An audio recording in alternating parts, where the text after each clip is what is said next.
সেটা যাবে করতে হবে এবং সমাজে ছড়িয়ে দিতে হবে, তবেই একটা সমাজ শান্তিপূর্ণ অবস্থান বিষয়। ধন্যবাদ শেষ করছি আল্লাহ এবং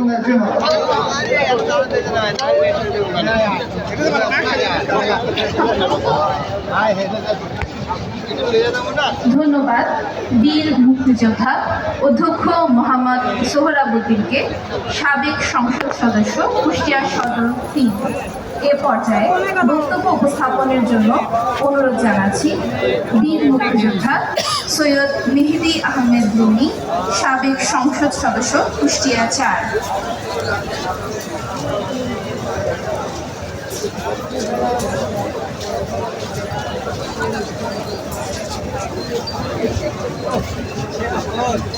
আর রাস্তার উপর